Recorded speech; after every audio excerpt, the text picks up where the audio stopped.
Hello and welcome to another speaking practice video by Johnny. Chào mừng các bạn một video mà luyện tập speaking khác của Johnny IELTS nha. So this is class IELTS 38. Đây là lớp IELTS 38. Họ đã qua luyện đề rồi. So they are at the stage where they will practice their speaking and writing. And now is speaking practice. So let's work on part 1 first. Let's talk about work. So, Mr. Bảo, please. So, what do you do for a living? Em làm gì để kiếm sống? Or what do you do? Well, now I'm actually a freshman in a university. Hello, you're a freshman in a university. So, what do you do? Well, at that place, I'm learning. I'm learning BBA. Or I'm studying about business administration. Yeah. Say again. The what? I'm currently studying BBA, or you can call it business administration. Business administration, I see. So it means that you do not work, right? Yeah. You have to say no. Phải nói no mới đúng nha. No, I don't currently work. So how about you, Miss Thảo? What do you do for a living? To be honest, I'm still a student, so I can.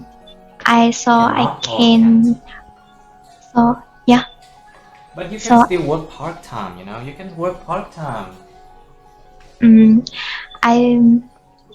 I must go to school, so I can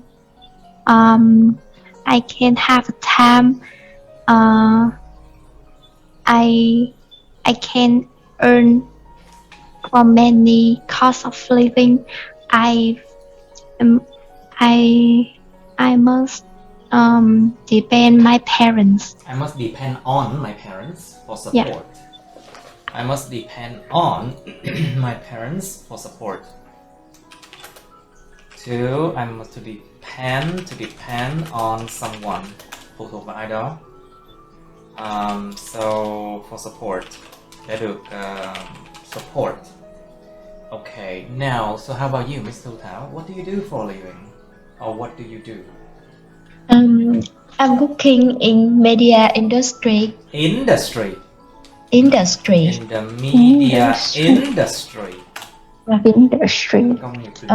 There are optimization media plan on TV, internet, and other mediums to advertise brands. Advertise the brand and everything. I see. So, tell me, Miss Thu Thảo, what are your responsibilities in the workplace? Những trách nhiệm nào phải làm nơi làm việc? Phải có nơi làm việc. Like, what do you have to do exactly in the workplace? Like taking care of customers, or do meetings, or do presentations, or something like that? No? Yeah. The first, I will receive brief from clients so you about will receive, purchase. Clients, you mean? Yeah. About from clients, clients information about purchase and strategy. And what? Strategy. Strategy, I see. Yeah. Strategy marketing. Strategy marketing. Marketing. Strategy and marketing. Okay, I see. Strategy and marketing. Okay, how about you, Miss Then yeah. Just continue. Then I will based on data. Yes, go on, please. Tiếp tục. I will based on data Base to or pay. Base or pay. Base Base. I will Based on- base on that data to based on data to optimize and analysis no analyze. The best. To analyze. to analyze. Analyze. Yeah, Phân tích cái gì đó, to analyze that. to You will base on the analyze data the to program. analyze it. Yeah, the best program on Program, television. the best program. Programs. Program on television Yes. to air TVC for client. TVC Right. advertising TVC for clients. I see. Right. So, Mr. Nguyen, please. What do you do? Actually, I just a student in high school, so You don't have any part-time job now? yes, because the law in Yes or Vietnam. no? Yes or no? You Uh, don't do any part-time job, right? Yes or no? Yes, I No. don't have any. You have to say no, I don't have a part-time job. Không phải là No, yes thì I đúng don't have. rồi. Thì nhắc này bao nhiêu lần rồi các bạn? I told you this one several times. Say no, I don't do it. Okay, so you don't have any part-time job. Is that true? No, I don't have any part-time jobs because the law in Vietnam don't allow students or children Below under 18 to work, right? under 18 to work. Yes. Interesting. Because in some countries you can work from 16 years old as part-time, you know, but not in Vietnam. Yeah. All right. So, okay, Miss Vân, please. Since you are a doctor, can you tell me why did you choose to do that type of work or that job? Miss Vân?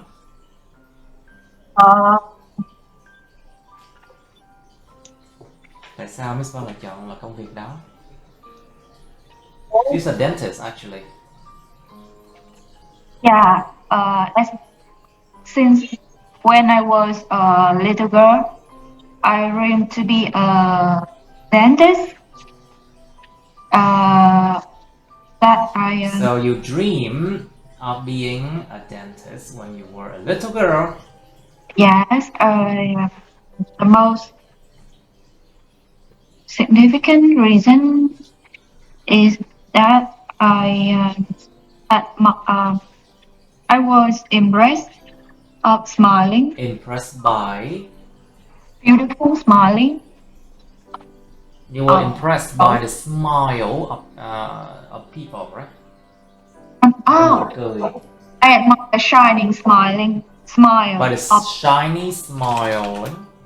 the Smile, okay? Smile. The shiny smiling of people.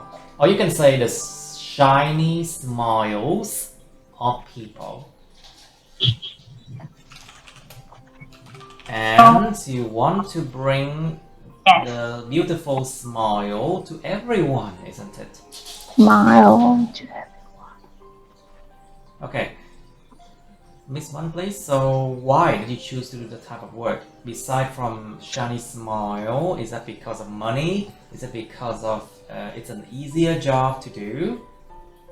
Is it because of work environment? Môi trường làm việc. Is it because of career prospect? Triển vọng công việc. Is that because of opportunities for promotion? Những cơ hội cho sự thăng tiến. Or is it because of other reason, Miss One?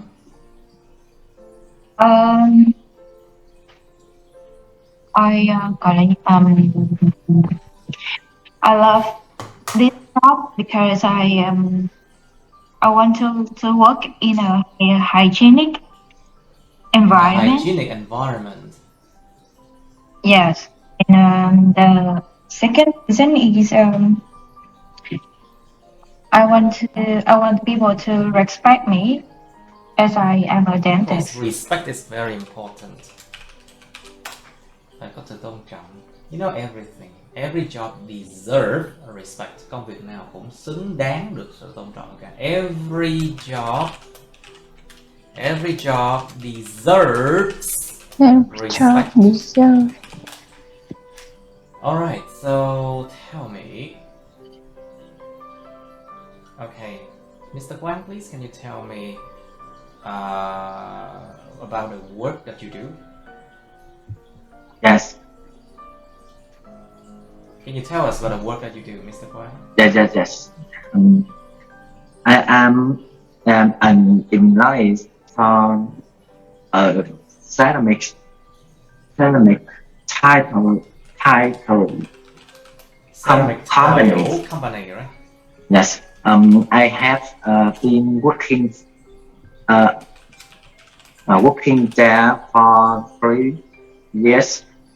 Công ty gạch men. And Ceramic tile company, yeah.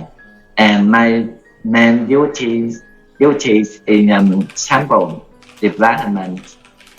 Say again. My main duties are Sample development, phát triển mẫu à thầy. Sample. sample development. Now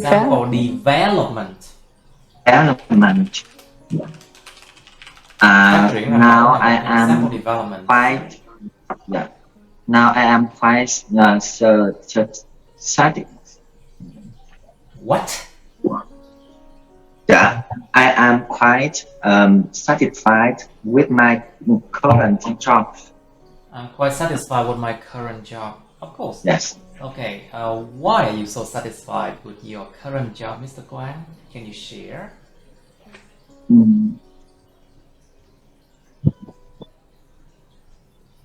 Tại sao em lại satisfied? Would you rather do something else? Yeah. Maybe work for another company, higher salary, better people to work with, something like that.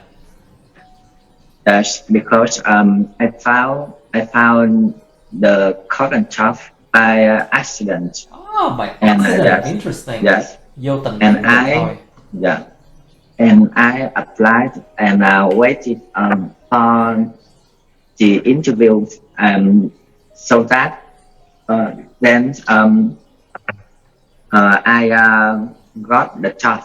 Oh, you got a job after an interview, I see. Luckily I got a job. Oh, I see. So, Miss Uyên, how about you? What do you do? Miss Uyên, please, what do you do? Em Hello. á thầy. Yes, Miss Uyên, please. Em nghe rộng nè, Nguyên. Yes, well, I'm currently working as a business analyst. Analysis or analysis? Cái nào đúng? Analysis. Analysis. Analysis. Analysis. Analysis. Analysis. Analysis. I'm currently working at... Okay, let's do it again. What do you do? I'm currently working as a business analyst in the furniture industry. Industry. Industry. Này, các bạn Industry. Cẩn thận đi, trời ơi, chú ý phát âm đi các bạn. Industry. Try to pay attention to the pronunciation. Yeah. Luôn thầy rất là mỏi luôn, cái chuyện có sửa âm hoài mà cứ sai hoài sai mãi rất là mệt mỏi luôn á. I'm very tired to have to fix pronunciation all the time. So you should pay attention. Okay, let's try again. So you are an analyst, right? Yes, that's Cái right. công việc. You are an analyst. So you Analyst. are a... Yes. Okay. Yes.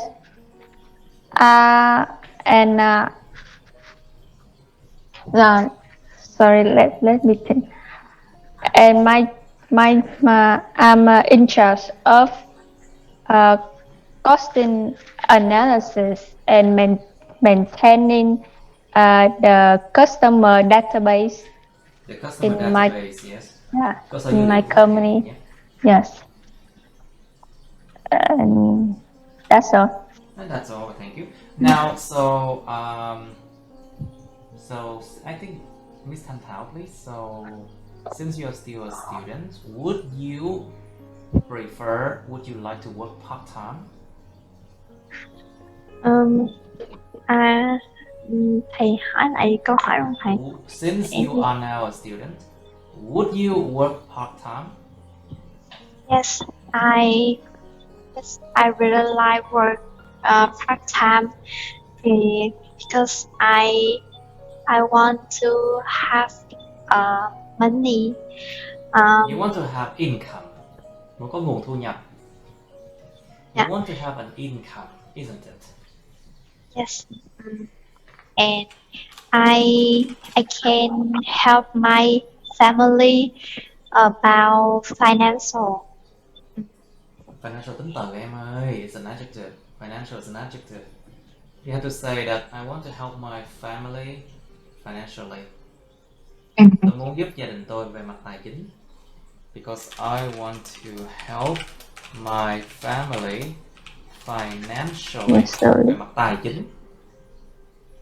Or you can say I want to help my family finance. I want to help my family finance. My family finance. Okay. Alright, so you would like to work part-time, I see. What kind of work would you like to do, Ms. Thanh Thảo? If you can work part-time, what kind of work would you do? I think I will staff in coffee, and I can work in store classes or store like. In a store, you can work in a store or maybe a restaurant, no? Yes. How about you, Ms. Thu Thảo? Would you like to do part-time job? No, I have a full-time job. Oh, Yeah. you have a full-time job already. I working from 8 o'clock to 8 o'clock in the morning to... 8 o'clock p.m. Oh, it's terrible. Yeah. It's terrible, really, because like 12 hours of your day, it's working and working. It's terrible. Yeah. I see. And do you enjoy your work, Ms. Thu Thảo? Yeah. My job is my passion. Oh, it's your passion, I see. Yeah. But what do you like and dislike about your job, Ms. Thu Thảo?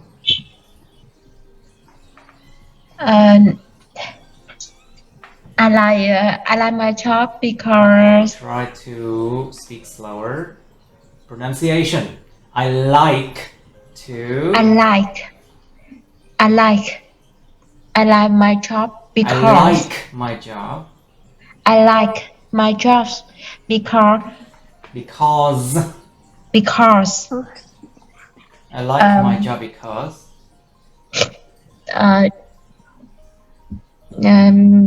my job is my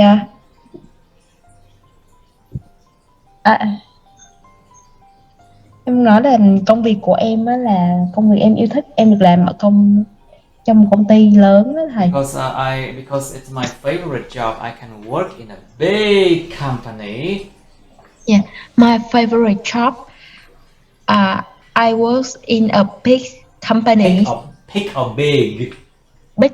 A big. Big kéo dài. A big. In a big company. Yes. Yeah, and sometimes I dislike my job when I have to work overtime without pay. Yeah, and when sometimes the client have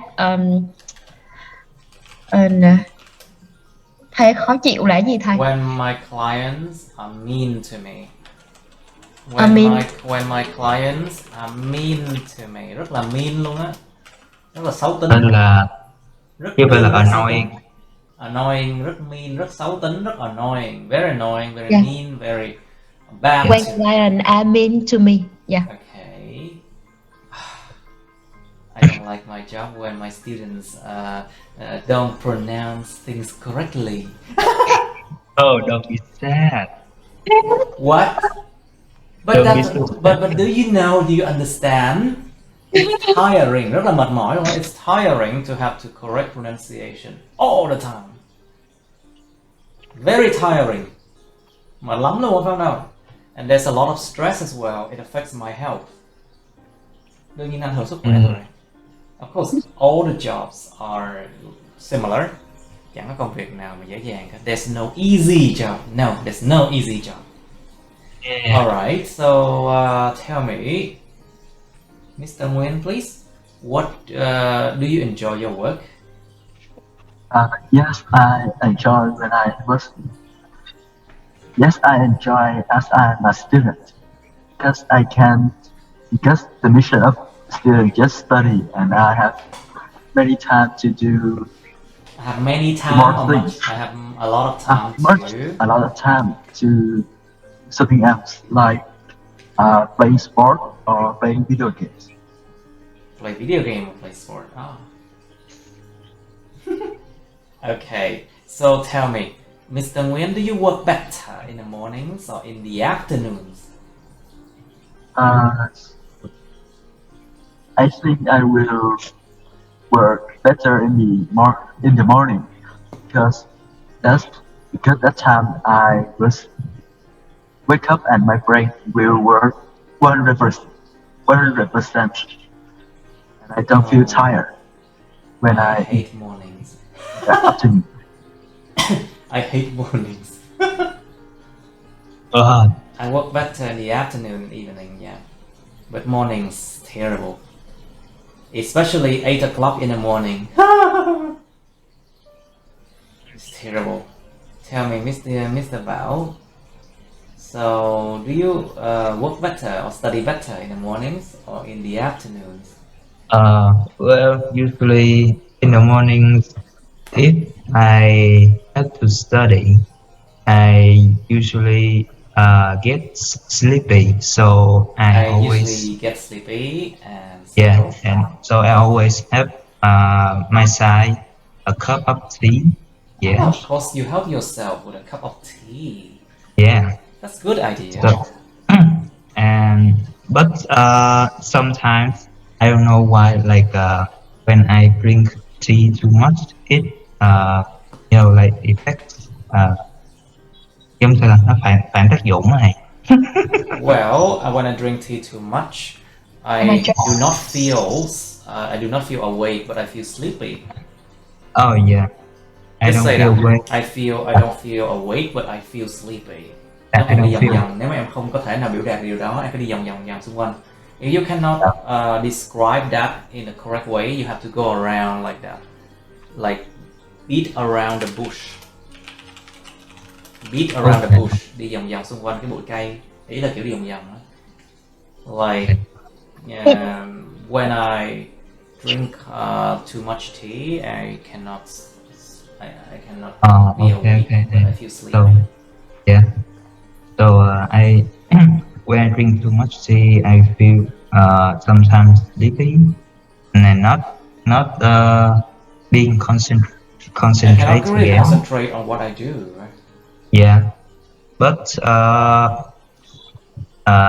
in the afternoon, I really don't know. Like I study in when in the afternoon. It is usually I feel better after you usually feel after better, a shower. Yeah. Oh, and it's you shower, I see. Okay, good. Very good. Rất tốt, rất tốt. So Miss Văn, please tell me. So as a dentist, what do you like and dislike about your job? Well, the best thing that I like, The bad or the best? the best The best thing. Thing I like about my job is that I can work in my major, Yes. and it's a meaningful It's work a meaningful work. that I can help the patient to smile better. to make them beautiful, Beautiful, beautiful. to make them more beautiful, and help them to gain confidence, and would may feel gọi là gì cái gì ta, positive. It's a positive thing. It's a positive thing to make people feel better. Yes. Gọi là people may enjoy their life more. Okay. So what do you dislike about your job then? Khi khách hàng không đánh răng đánh lượt tôi. when my patient do not brush their teeth before they come to me. That's funny, you know. In some extent it causes gọi là gì, discomfort. It causes discomfort. Cái gì, cái mùi là cái gì, quên tự nhiên, smell. And the odor. And the smell. And the smell or the odor. Yeah, odor. The odor. Odor. The smell, the odor is terrible. But the words that I dislike about my job is I have to wake up early in the morning. That I work in the hospital, so I have to work about 5:30 in the morning. That's terrible. Prepare to go to work on time. Yeah, it makes me feel a little disaster. I see. Okay. All right. Let's move on to the next one. So, tell me, Miss Thu Thảo, please. So, will you keep doing this job for a long time? Em sẽ tiếp tục làm công việc này một thời gian dài chứ? Yes, I will. Yeah. And I think it will help me to stable income. Will help me to have a stable income. I'm down. Income. To have a stable income. To have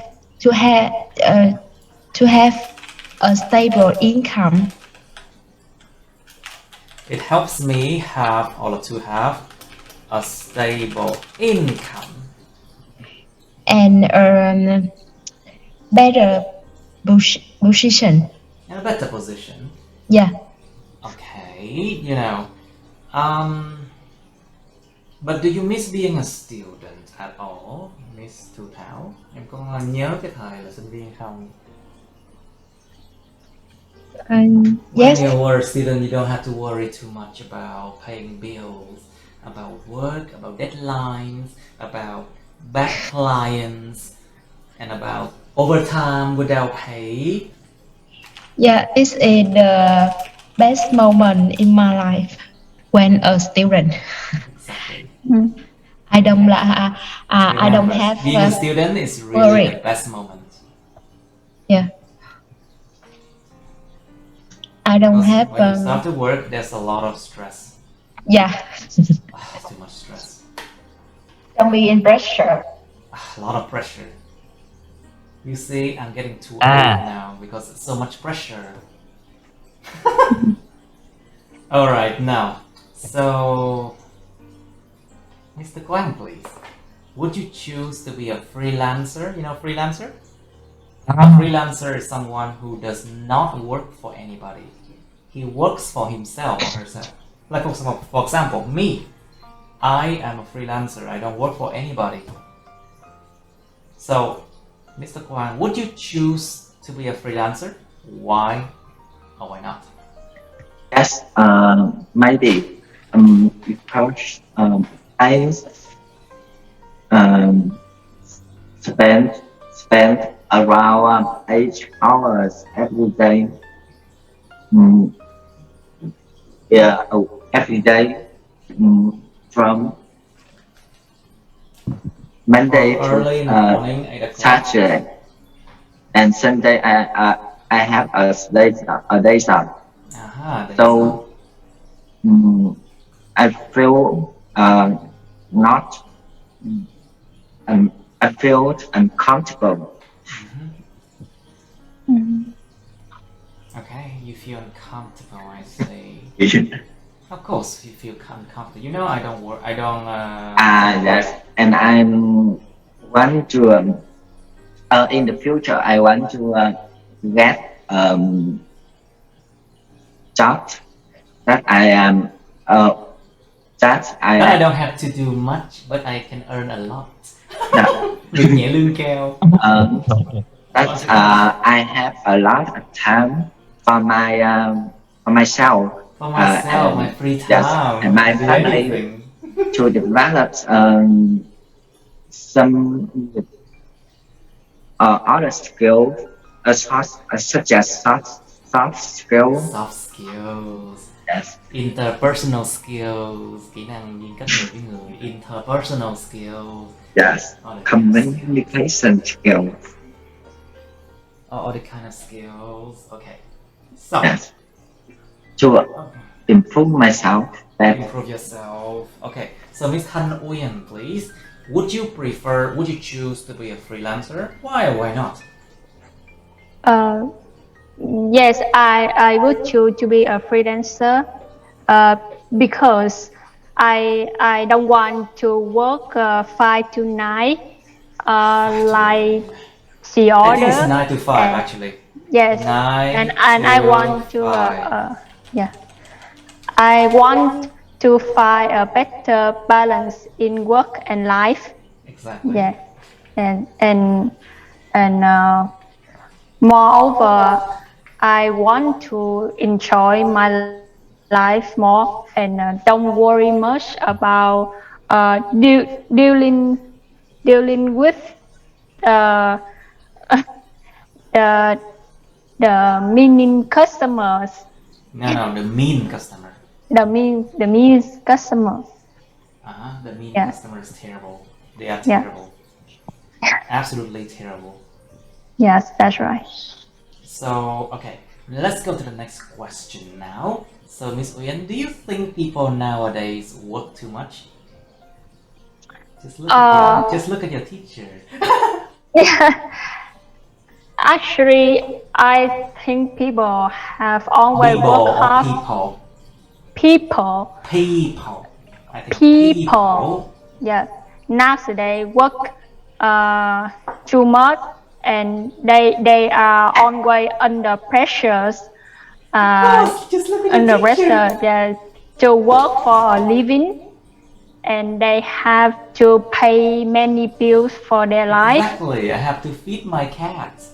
Yes, I have to feed myself and feed my cats. that's right.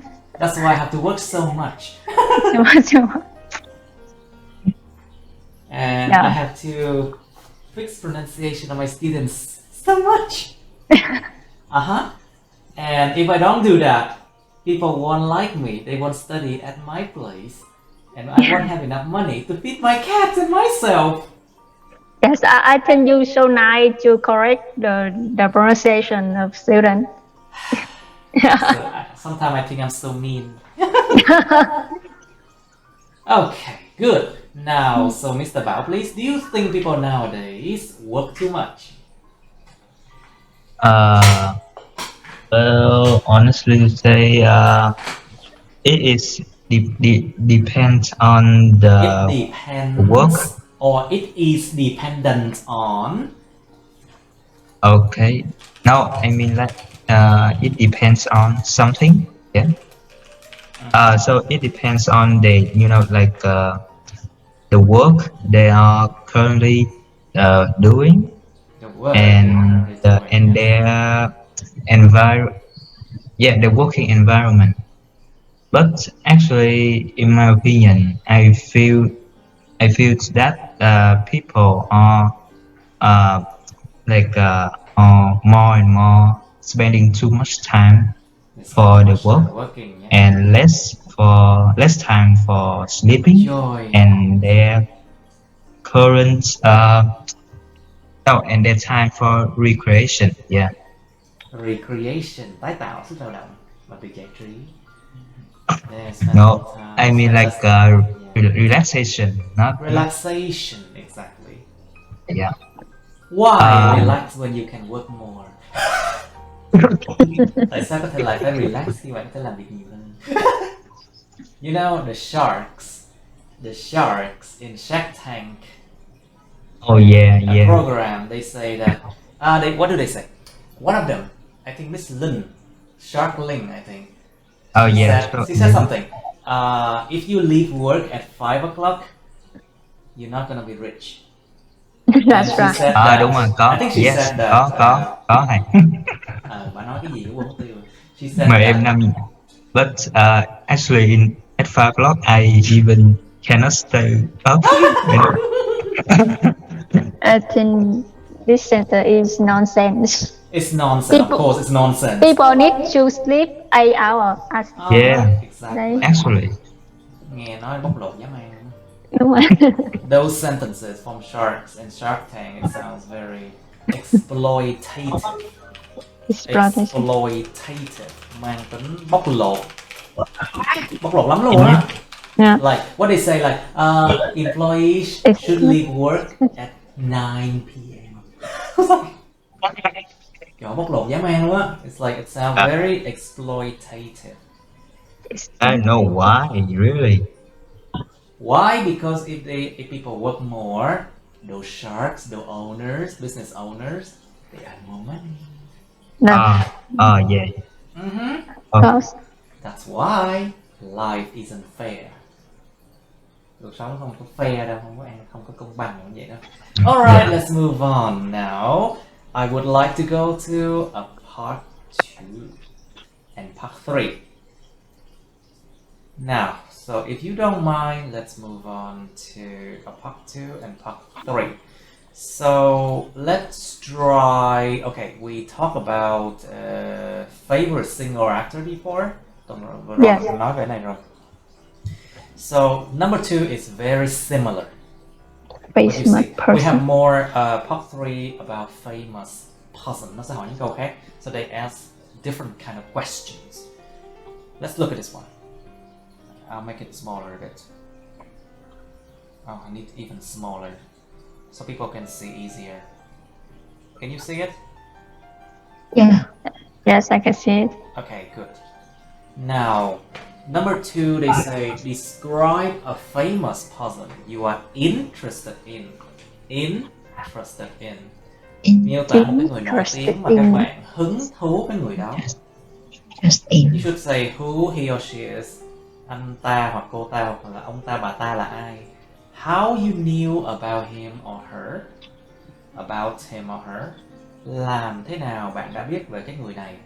What he or she is like. It means like what's the personality.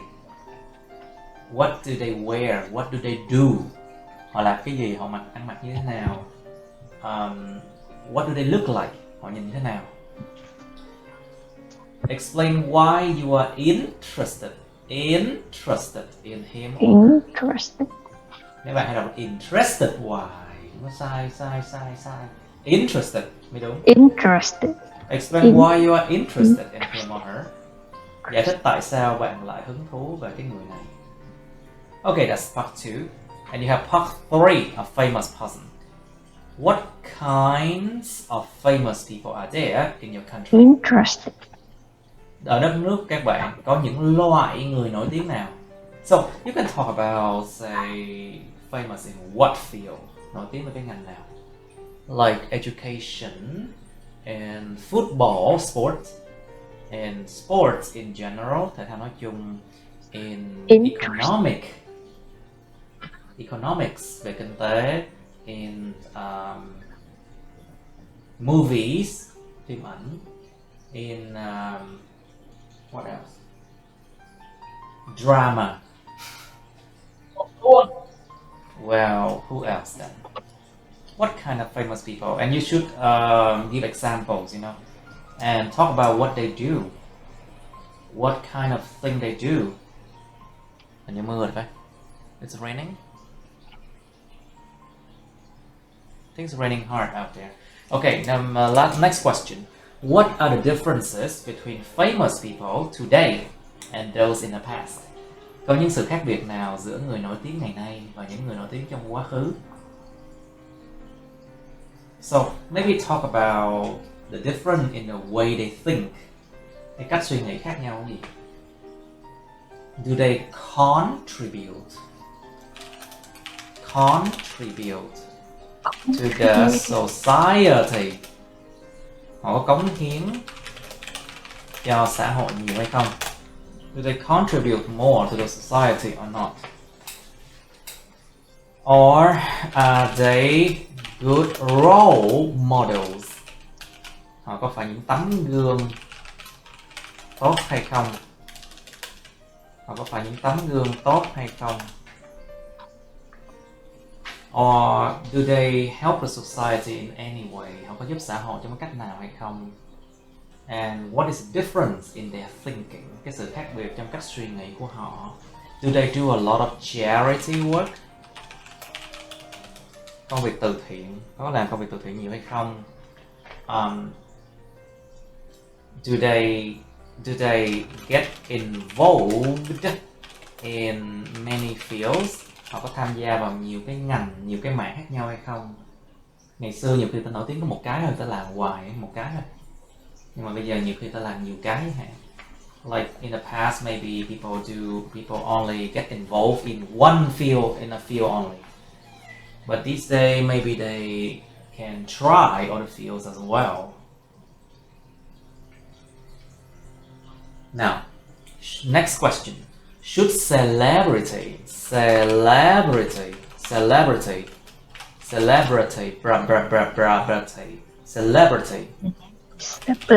người nổi tiếng.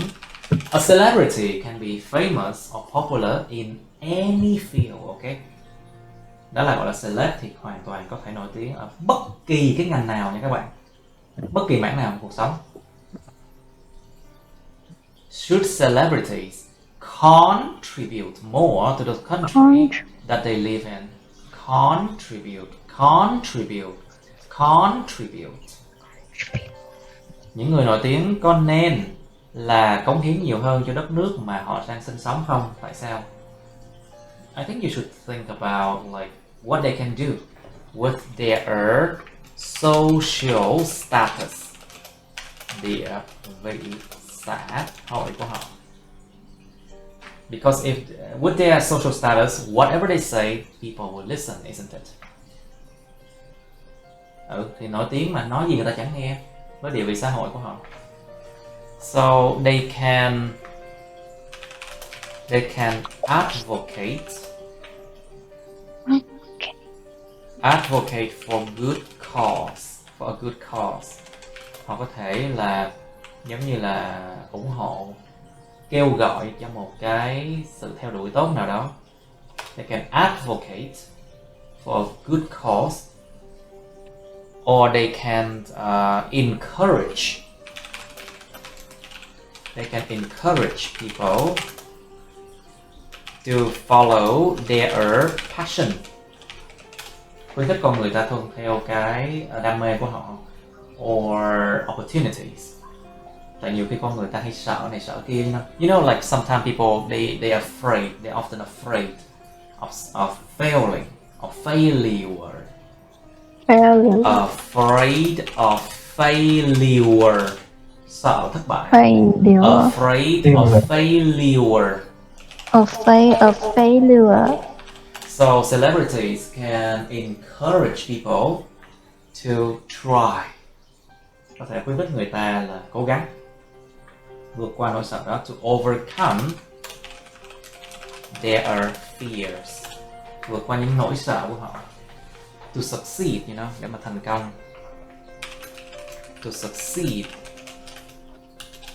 And the noun form is success, of course.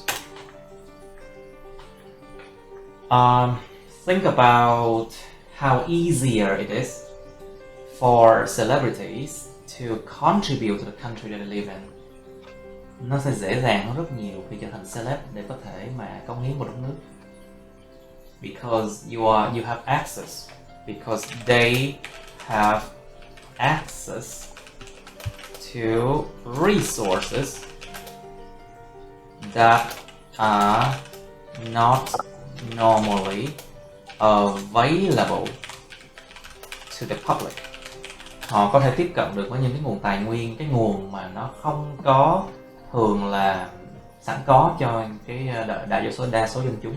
Like for example, if you're a celebrity, you have connections. They have connection. Họ có những cái mối quan hệ đặc biệt. They have special connections to quality people, những người có chất lượng. To quality. Of course. And if they have access, they have connection to quality people, they can easily contribute much more to the society and the country. Đương nhiên rồi, họ quen với những người có chất lượng hơn thì có thể là họ sẽ dễ dàng cống hiến cho đất nước của họ nhiều hơn là người bình thường. Tại vì thường có câu là những người nổi tiếng thường chơi với nhau, những người giỏi thường chơi với nhau, you know. Like quality people, they are often very good in their field, and those kind of people are called elite.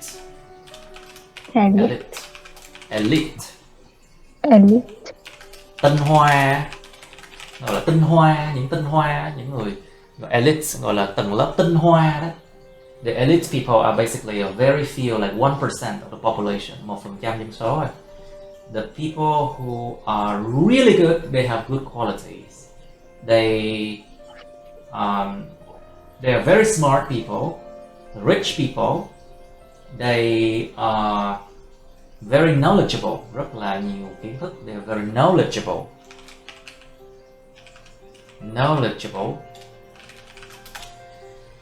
And they have the influence. Họ có ảnh hưởng đó, đó là những người elite, những người tinh hoa của đất nước, like the elites of a country. So think about that. Should celebrity contribute more to the country that they live in? Hãy nghĩ với câu trả lời. Những người celebs, những người nổi tiếng có nên cống hiến thêm cho đất nước mà họ sống không? Tại sao? Now, next question.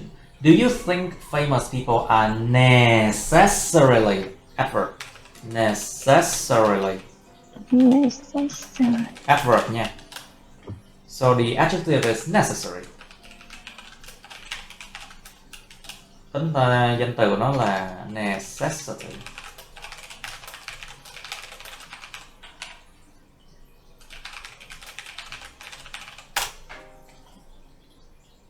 Okay.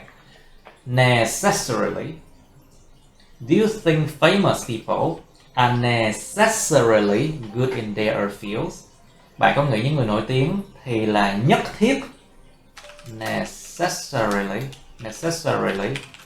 good in their fields? Nhất thiết là phải giỏi ở những ngành họ làm. Bạn có nghĩ những người nổi tiếng thì nhất thiết là phải giỏi ở trong cái ngành của họ không? Well, think about some people. They are famous because they are naturally, they can naturally attract people. Có một số người họ sinh ra là họ có khả năng hấp dẫn người khác một cách tự nhiên luôn á. Because of their appearance, bởi vì cái diện mạo của họ. Or because they are beautiful, bởi vì họ đẹp đẽ chẳng hạn. So it's much easier for them to become famous. Nó sẽ dễ dàng hơn rất nhiều để trở thành nổi tiếng. But sometimes I don't want to give a name. Tôi không muốn nêu tên một ai, nhưng mà some people they sing very terribly, but they still become famous because they paid money for the media to advertise, to say good things about them. Một số người họ hát dở ẹt mà họ mua giải, họ mua chuộc truyền thông để nói tốt cho họ, and then they become famous. Anyway, you know who I'm talking about. Yes, I know. Now, so next question. Do you think the media is putting too much attention on famous people?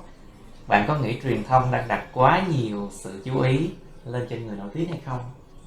Think about when you open your phone, when you turn on your phone. Do you see a lot of news about famous people instead of like important news story? Những câu chuyện tin tức quan trọng. Like for example, inflation, sự lạm phát, Inflation. corruption, tham nhũng, or about the coronavirus. Do you see a lot of stories about famous people on the media instead of important news stories? Các bạn có thấy là truyền thông bây giờ nó một đống tin nhảm người nổi tiếng hơn nhiều không? Quá nhiều. Tin đánh ghen, like news about people getting jealous and divorce, ly dị, ly hôn, or who's gay, who's lesbian. Yeah, that's too much attention on famous people that the media is putting pressure, they're putting attention on. But you should also explain why they have to do that. Các bạn nào học kỹ cái bài về media, các bạn sẽ hiểu tại sao. Why the media has to put too much attention on famous people? Because most people, they want to read dramas. They want to read like for entertainment. Nhiều người ta đọc chỉ để giải trí thôi. They don't read for information, for news. They read just for entertainment. Entertainment. And of course, because of that, the media must give in. They must accommodate to accommodate Accommodate.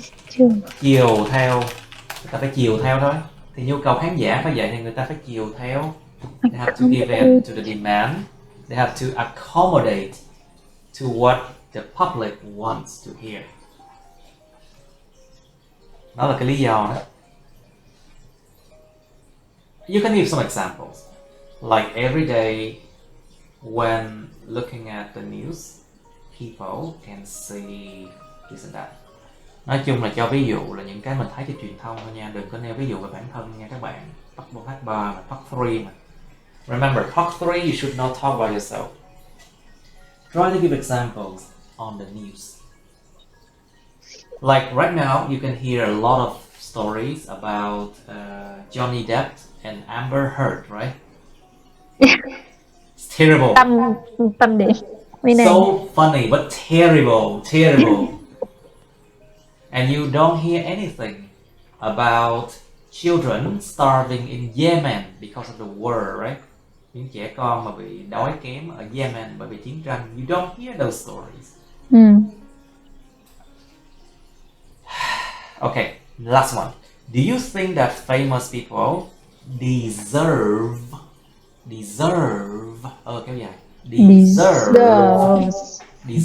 to have their privacy?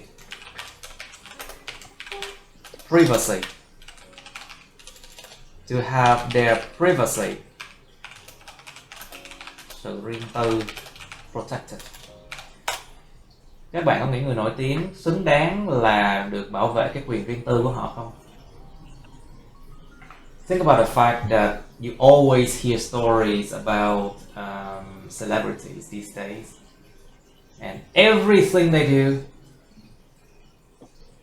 do, paparazzi, thợ săn ảnh. Paparazzi will follow them and write stories about it. Even if they go to the toilet, the paparazzi will try to spy on them, to spy on someone. Là gián điệp. làm gián điệp, theo dõi ai đó. To spy on someone. And To what do you think about spy that on lie? someone. What do you think about that lie? You know about what happened to yeah? You know about what happened to Britney Spears, right? Britney Spears? You know what happened to Britney Spears, right? She won the case in the court against her own father. Cô thắng rồi, cô thắng trên tòa án rồi. And now she's free. But then the media is very quick to get stories about her baby, about an abortion. Sự sảy thai vậy. Abortion là sự phá thai. It's a spontaneous abortion. Nó là một cái sự mà sảy thai tự nhiên thôi. Nó là một sự sảy thai tự nhiên thôi. It's a spontaneous. Nó spontaneous, nó random, nó ngẫu nhiên thôi, tự nhiên bị sảy thai thôi. It's a spontaneous abortion. And then that story is everywhere on the news. Khắp nơi luôn á, đều thấy. Even fake news. So, do you think that famous people deserve to have their privacy protected? Bạn có nghĩ xứng đáng cái quyền riêng tư của họ được bảo vệ không? Alright, this is what you need to work on. Okay, part 2 and 3, okay? You have 3 minutes. Các bạn có 3 phút suy nghĩ. 3 phút bắt đầu.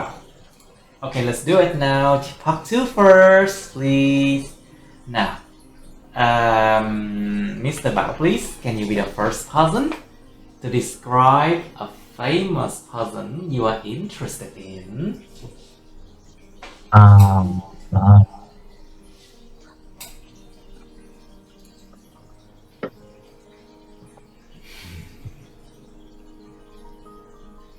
Nụ cười cầu tài. Okay, Mr. Bảo, please. Don't waste time. Ủa chết, trời nãy giờ em nói em quên anh tắt mic. We start again. Okay. So actually, a person that I really enjoy the best. Oh yeah, when I watched his film when I was a child. His name is Atkinson. Or Rowan Atkinson. You talk about the same person again. We can call him Mr. Bean, his nickname. The reason I like him very much is that he was humor. He has a sense of humor. He was humorous. And he was how can I say? So, a bit funny, yeah. Be careful. Fun or funny? A bit fun. Okay. But no. Also, he actually inspire people. I don't know it is real or not. Like he donates some money for charity. He donated some money to charity, yeah. He's the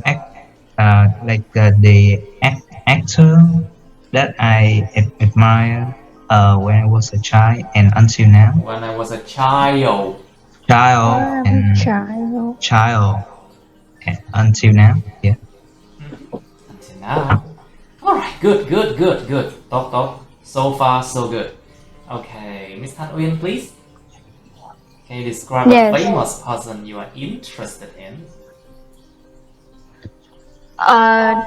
The famous person who I'm really interested in is Mỹ Tâm. Of course. Yeah, she is the best pop singer in Vietnam. She's like a diva now. Who start her singing career in 1999. Yes, And it was yes, like and 24 years ago. she has become Vietnam first ever artist be the list on the Billboard World Album. Billboard. Billboard. Billboard. Billboard World Album chart. After releasing her ninth studio album, Some Nights, and Mỹ Tâm is my biggest idol. Mỹ Tâm is My biggest idol because she's a great singer with a beautiful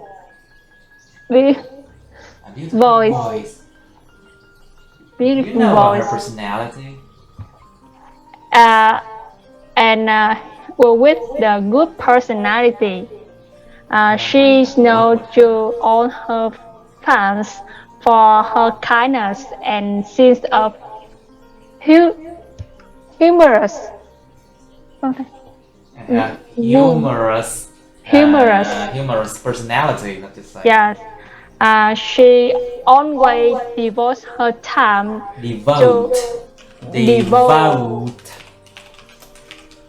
Always devote her time to organize the free concerts for university students.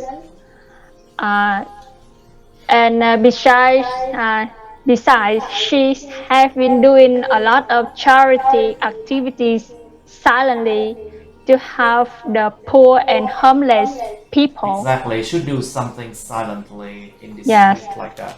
In discreet. Yes. Trong bí mật. Trong im lặng, trong ý mật. Yeah. In discreet, you should do things in discreet and not shouting loudly like, "Hey, I'm doing charity now, come." That's right. Yeah? Yeah. A lot of people, they do charity to become famous. Yeah. Trời ơi, giờ có chuyện làm từ thiện để được nổi tiếng đó nha. You know? Đúng rồi. Có đầy Now, luôn. Mr. Nguyen, please. Okay, Mr. Nguyen, please. Thank you. Mr. Hoàng Nguyen, please. Can you describe a famous person you are interested in? The famous Not person me, that not famous. a famous person that I interested in is Mr. Võ Nguyên Giáp. What? Mr. Võ Nguyên Giáp. Okay. Our famous general. He is a general of Vietnamese army. Of the Vietnamese army. Of the Vietnamese army. The Vietnamese Nó army. là một cái thực thể lớn. Mình phải có the mà tôi xác định nha. It's a big thing, an army, so you have to say use an definite article. The of the Vietnamese army. Oh, sorry, the Vietnamese army. The Vietnamese army. So he's the leader of Vietnamese army. And in the history, he's a Vietnamese soldier to đánh bại. To what? What does he use Vietnamese soldiers to do? Đánh bại nó như thế nào? To defeat. To defeat America and France enemy. And bring and bring independence to bring independence to Vietnam. to Vietnam. And Okay.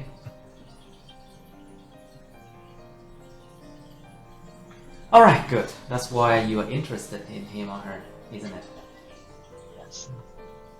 Mình nên kết lại câu như vậy. You need a sentence to conclude it, you know. Okay, very good. Now, Miss Thu Thảo, please.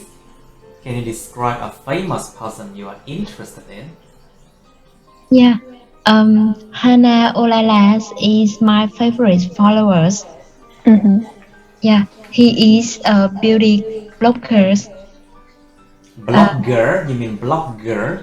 Yeah, Blogger. A blogger. bloggers. A blogger. Yeah. Who has often sharing interesting experience to me beauties. I know her via beauty forum. Via. Nó là via nha. Via, yeah. Viral. Thông qua gì đó. Via.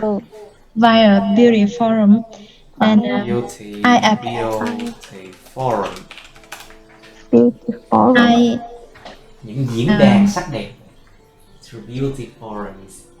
Yeah, I admire her because she good as business and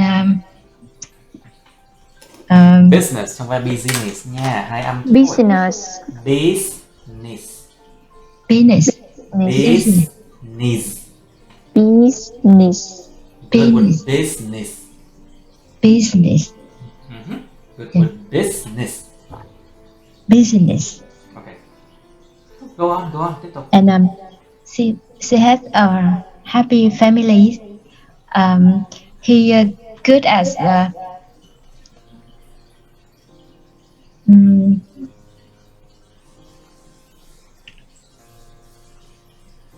em muốn nói là em ngưỡng mộ cô ấy là bởi vì cô ấy I admire her because kiểu cô ấy vừa đẹp vừa giỏi.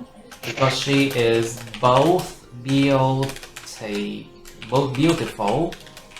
and excellent, and both beautiful and excellent in whatever she does. Yeah, I admire her because she is She's both beautiful and excellent in whatever she beautiful does. and excellent in whatever she does. Okay, excellent means really good, you know. Xuất sắc luôn á. Yeah. Okay, is that all? Yeah. Okay, cố gắng nha. Yeah. Okay, Miss Thanh Thảo, please. Ủa, khoan, ngoài Thanh Thảo ra còn ai chưa làm ta? Do I miss someone? Hình như Quang chưa làm. Quang. Okay. You know, sometimes I miscount, đôi khi đếm thiếu. Nhiều khi giống như kiểu mà có nhiều người có nhiều mèo á, không biết con nào ăn rồi, con nào chưa ăn. You know, sometimes I give examples. It's very weird examples. Sometimes I don't remember who has already done the part 2. Just like when I have like 10 kittens or 10 cats, and I do not know which kitten or which cat has been fed or not. Alright, now, so Miss Thanh Thảo, please, can you describe a famous person you are interested in? A famous person I'm interested in is Kendall Jenner. What? A famous person I'm interested in is Kendall Jenner. Kendall Jenner thầy. She's a model. She Is she has a Victoria's Secret model? yes. Oh, so she's a Victoria's Secret model. She's born a famous family. So Born or born? born. Born, okay. Cẩn thận nha, cái từ cái nghĩa khác đấy. Yeah. Another word is different meaning. Okay, born. Ba ba ba ba ba ba. Ba ba ba ba ba. Born. Born. She was Born. born. Born. Born là 18 cộng đấy. Born. Born. So I knew her. She have a beautiful face and person and good personality. She I also interested in fashion, so she have a well dressed. She always post she always post a picture in Instagram on On internet, on Instagram. Instagram, on Facebook. She Trước được sẽ sai chỗ nào đúng ghê. Sometimes I can forecast, so I can tell in advance if you will make a mistake. Okay, good. Is that all? Hết chưa? dạ hết rồi. Are you sure? Okay, Quang, please. Can you describe a famous person you are interested in? Interesting. Quang, your microphone is not on. Yeah. Okay. A famous person that I would like tell you is from Is what? a person a close name called by the music lover. By the what? Music lover, người yêu âm nhạc đó thầy. Is a music lover. A music Lover. lover. Music lover. A music lover. Yes. I asked them why I was surfing the internet. I clicked and heard the video music. A music video. A music video. I heard and felt. I was listening to a music video because Yeah, you yeah. didn't pay attention to it, right? Mình chú ý thì phải là listening nha. Còn heard là nghe loáng thoáng thôi. If you heard it, it's like you don't want to listen to it. But when you use the word listen, it means you paid attention. I listened I was listening to a music video. to the music video. Wow, why is her voice so beautiful? Beautiful, right? Beautiful. Beautiful. Âm xoa, âm yếu hơn nha. Âm Beautiful. Beautiful. Beautiful. I've listened at a bell ringing. Correct pronunciation. She dresses. So very casually, Very what? ăn mặc giản dị á thầy. And she dressed very casually. Politely. Nghe như là tòa lâu đài, castle. She dressed casually. And she dresses casually. Politely. And she is one of the pioneer singers in pop music. The simple reason why I love her so much. I love her so much. Okay,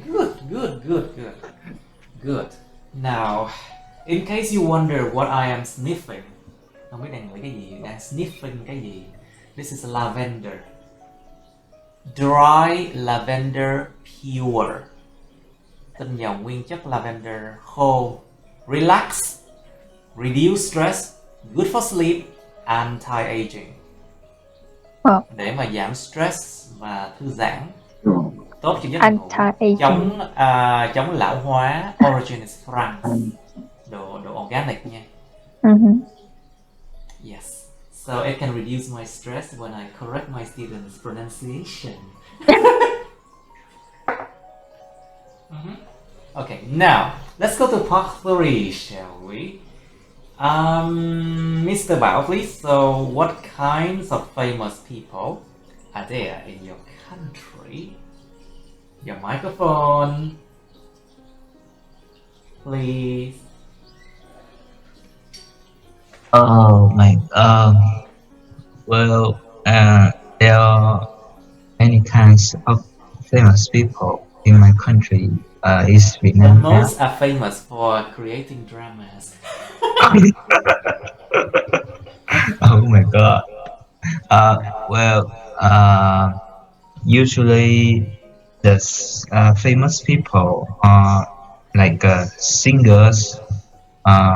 Yeah, singers or actors. Like a well-known actor such as Trấn Thành. Yeah. He's a comedian, more like, I think. Yeah. Trấn Thành. Okay. Okay. But actually, an actor is like that.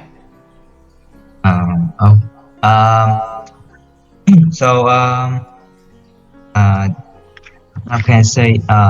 They are actors, comedians.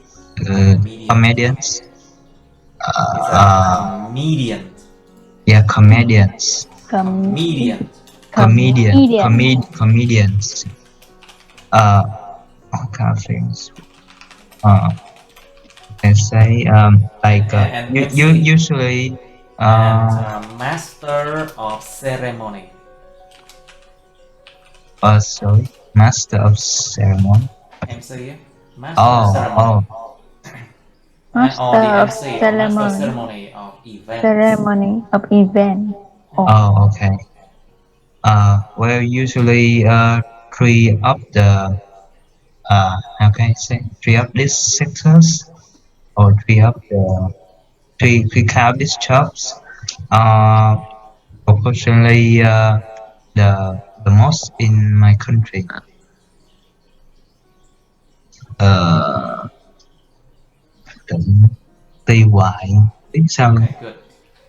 good. So what do you think then, Miss Uyên? What are the differences between famous people today and those in the past? Don't worry, các bạn có thể trả lời từ từ. Mấy cái chủ đề này có thể về nhà thực hiện thêm. You can practice these topics at home more. So, Miss Uyên, please. So, what are the differences between famous people today and those in the past? Let's see. The differences between famous people today and those in the past is their lifestyle. Their lifestyle. So Y plus L or I plus L are all pronounced like I-O. I-O. So lifestyle.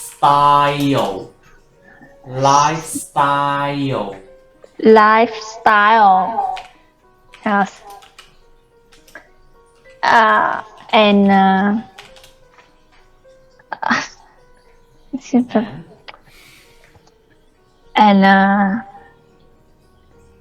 And then manner.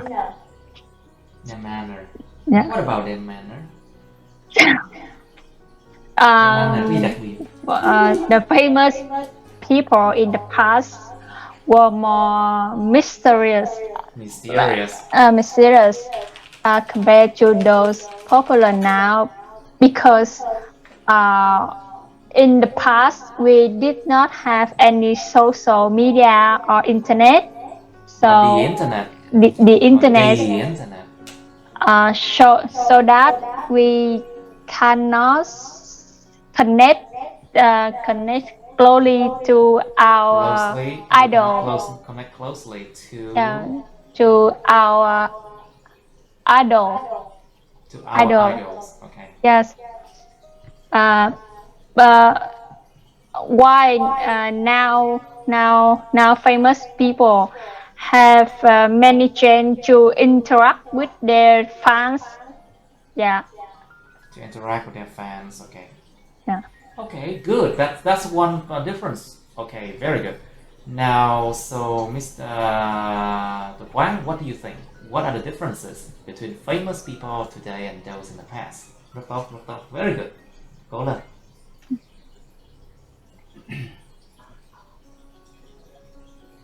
Yes, I'm Yes. listening. Yes, in my opinion, there are many big changes. There are many what? Big changes. Nhiều sự thay đổi lớn đó thầy. Changes. There are many big changes. Big changes. Big Changes. Changes. Changes. Nowadays,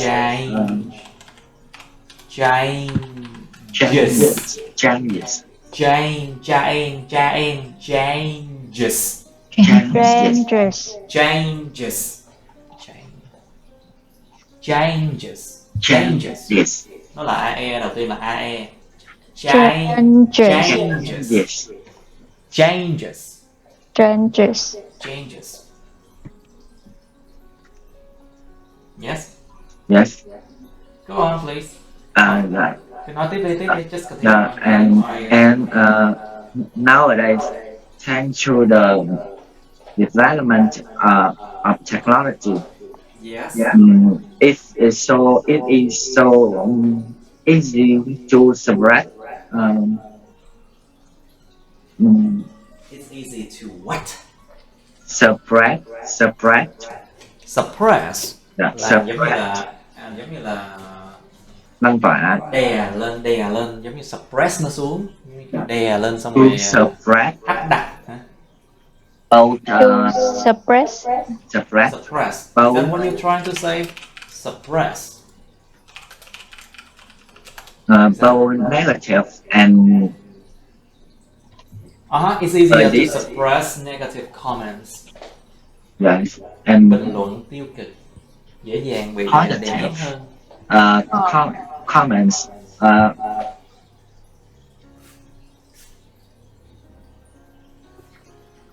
Video content. Many people have taken advantage of this Advantage of what? situation of problem and want to quickly become famous. Of course, they want to become famous overnight. Muốn nổi tiếng sau một đêm. Famous overnight. To become famous overnight. Mình đã học từ này rồi. We learned this one before. To become famous overnight. So what's the problem with this? Có nhiều người nói tiền ảo. There are a lot of fake celebrities or celebrity people that basically they don't deserve to be famous. Attracting the public attention in a negative direction. In a negative way. In a negative way, we say nó có nhiều cái cách nói nhưng mà mình phải nói làm sao nó tự nhiên. So there are many ways to say it, but sorry. I say sorry con, lỡ đạp trên con. Oh my god, it's my cat. I'm sorry. Why do you sit here anyway? In a negative way.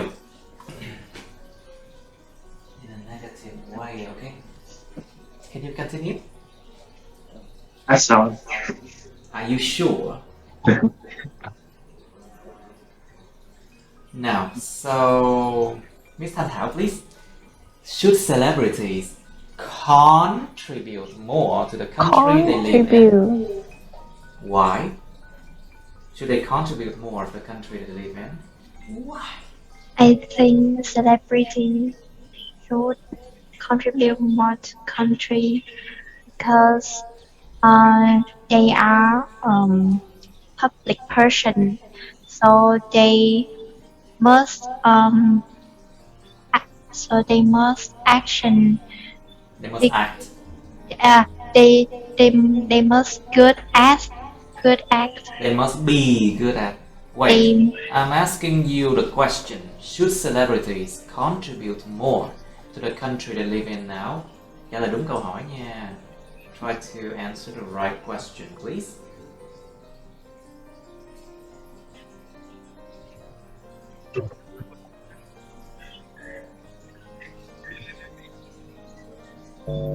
Yes. câu này là người nổi Câu tiếng này là là câu nên gì? không. Những người nổi tiếng có nên cống hiến thêm cho đất nước mà họ sống không? Tại sao? Em phải trả lời đúng câu hỏi chứ. Thầy hỏi random cố tình như vậy mà. Of course, I asked randomly because I want all of you to be well prepared for everything. Phải chuẩn bị kỹ cho tất cả mọi thứ. So try to answer that. Should celebrities contribute more to the country that they live in? Why? Celebrities contribute more country should they live.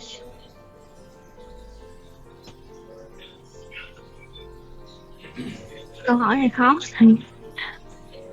Câu hỏi khó chứ. Of course, this is a difficult question. Who can answer this one?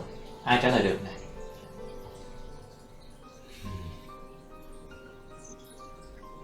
Mr. Bao, can you answer this question? And turn on your microphone, please. Which question?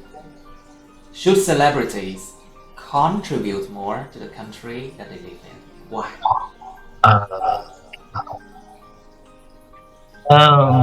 Actually, this question is hard to say. It's not easy, yes. Well, actually, in my Yeah, opinion, it's not easy, no. It's not easy. Yeah. Celebrities, if they contribute more to the country they are living in, that's like a very good way to help people who have some situations like example like the poor. They have money for charity, and then they they donate as much as possible in their own way. In their own way. Yeah. Just give and give, isn't it? And they quietly doing that, maybe not they don't actually need the donation from the people outside. Mm-hmm. You know, like they say, you should not give money, but you should teach people how to make a living. Right. Dạy con người ta make a living, cách kiếm sống còn hơn là cho tiền. So these days, we are unknowingly create. Chúng ta không có biết, chúng ta không có ý thức. We are unknowingly creating a society that are so dependent. Một cái xã hội rất là phụ thuộc đúng không? When you create like a group of people who does not know how to work, they just wait for money from charity, chờ tiền từ thiện mà sống. Một số cái nhóm người như vậy, chúng ta đang nuôi những hạng người như vậy. Thật sự là So you have to be very careful when you do charity. Be thật very sự là careful. thật sự là em cũng thấy nó vậy luôn, thật sự luôn á. Yes, it's terrible. Yeah. Absolutely terrible in Vietnam now. These kind of charity work. Now, so Miss Uyên, please. No, sorry, Mr. Nguyen, please. Hoàng Nguyen, please. So, do you think famous people are necessarily good in their fields? Có nhất thiết phải giỏi không? Things famous people are necessary to good in their fields because that fields will make them more famous and they have to work very well to They have to achieve work very hard and work very well hard to achieve some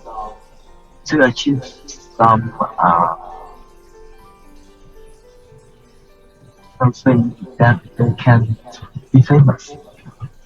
Honestly, I Like don't for know example, I have much to work about so hard to the point I am now. And I would like my students to work hard too. Please continue. Honestly, I don't know much about a famous person and famous. I don't know how to answer. Okay, you don't know how to answer this one. Now, so who can answer this one?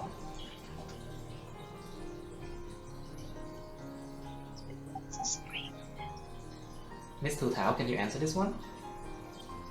Yeah. Do you think famous people are necessarily good in their fields? Is it possible? In my opinion, famous people are necessary good in their fields because They should be good, right? They should be good in their field, right? Yeah, because they have a lot of effects on the public. So they have to They have be a lot of respect from the public, yes? Respect. yeah. So they have to be really good. Really or really? Really. E kéo dài. Really. Long E. They have to be really good. Really good. And good as their fuel to have a positive influence on generation. Influence on, to have a positive influence on Generation. in any situation. Okay, can you give examples, please? Examples. And Think about your famous person that you just talked about.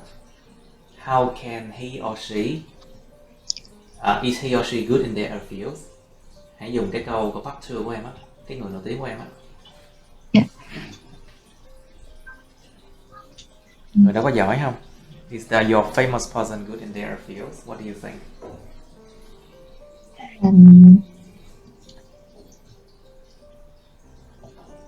Yeah, and examples. My favorite influencer is Hannah Olala. She has good as business and She's good at doing a business, business and he always always, always yeah, always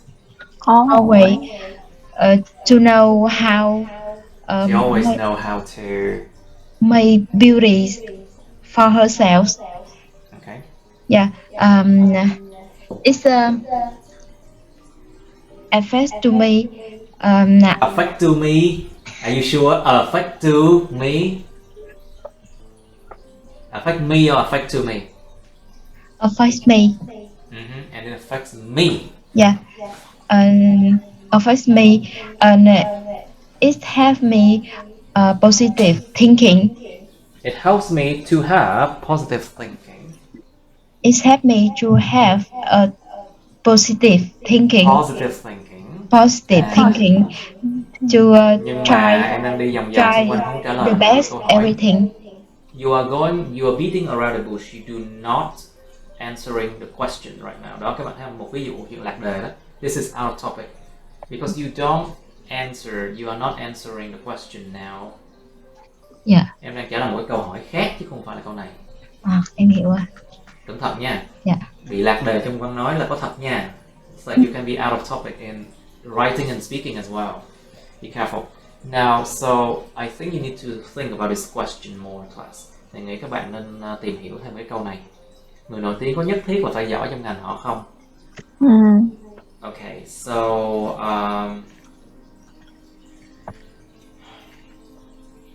next question, please. So, Miss Thanh Thảo, please.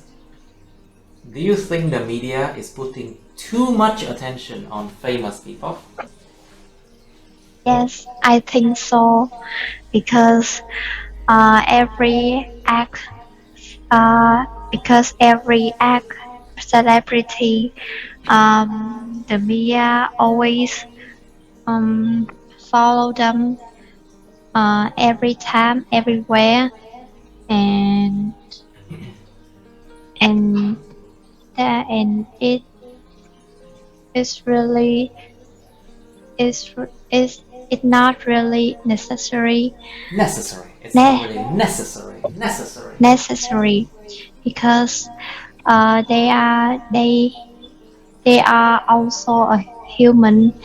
They They're also human too. They need to private. They need private moment. Okay, em đang trả lời một cái câu rất là sai. You're answering a wrong question now. Sao mấy bạn bị lạc đi vậy? Anh đang hỏi câu mà the media is putting too much attention on famous people. I'm asking you this question. Please answer it. Ảnh hưởng của sao thủy nghịch hành rất mạnh. Thiệt luôn. Mấy ngày nay thấy mệt mỏi luôn. I feel bad because of Mercury retrograde now. It just feels weird. Okay. Okay, let's answer that question now, Miss Thanh Thảo. Em trả lời không luôn đi. Do you think that famous people deserve to have their privacy protected? Thầy ơi, vậy là cái câu trả lời của em là cái câu hỏi này hả thầy? Em đang trả lời cái câu cuối cùng á. You are answering the last question now. Tại vì nghe qua chữ privacy là biết rồi. I think famous people deserve to have their privacy protected. Privacy protected, because Privacy. Okay, there are two ways to say it. Privacy or privacy. Privacy. Okay. Why do you think so? Because they are a human. Of course they are humans. Số They nhiều have they are humans. They want to normal human. Okay, and what else? They need to respect about privacy. They need to respect the privacy. They need to be protected. Nhưng mà vẫn không rõ được tại sao. You haven't mentioned the reason why. So đó, các bạn thấy không, cái điểm yếu đó thấy không? Mình nên cải thiện cái điểm yếu đó bằng cách đọc nhiều hơn. Các bạn không chịu đọc nhiều hơn về những chủ đề này thì các bạn sẽ không thể nào trả lời được. If you don't read more about those topics, you will not be able to answer them. Now, I think that's it. Mình nên dừng ở đây. I think we should stop here because everyone is tired now. Alright, I'll copy this thing and okay, so that's all for today. Ngày mai mình phải sửa bài writing nha mọi người, các bạn. Mấy bạn coi lại bài writing nha. Yeah. Ngày mai mình còn sửa nha. Yeah. We need to correct our writing tomorrow, okay? Alright, so let's look at this one. Let's see now. 1, 2. Quang chưa làm nha. 3. for Nguyên với Quang chưa làm, Bảo chưa làm nè. Okay. You haven't. Okay, for tomorrow we need to correct them, okay? Nó cần phải đúng số chữ và nó cần phải chính xác nữa cơ. You need to write correctly. And the number of words should be more than 150, okay? 150. Now that's all. Okay, that's the end of my videos. Please like, share this video with your friends, subscribe to my YouTube channel, and press on the bell button next to the subscribe button so you can get notified about my new uploads, okay? You can also press follow my Facebook, but please don't add me on Facebook as friends, okay? Cảm ơn các bạn đã theo dõi nha. Các bạn hãy nhấn vào like, chia sẻ video này bạn bè các bạn. Nhấn vào nút đăng ký kênh YouTube mình và nút cái chuông kế bên cạnh để đăng ký kênh đó, để mà các bạn có thể được thông báo về những video mới nha. Các bạn cũng có thể nhấn vào nút theo dõi Facebook mình, nhưng nhớ đừng kết bạn Facebook mình nha. Thank you and see you. Bye.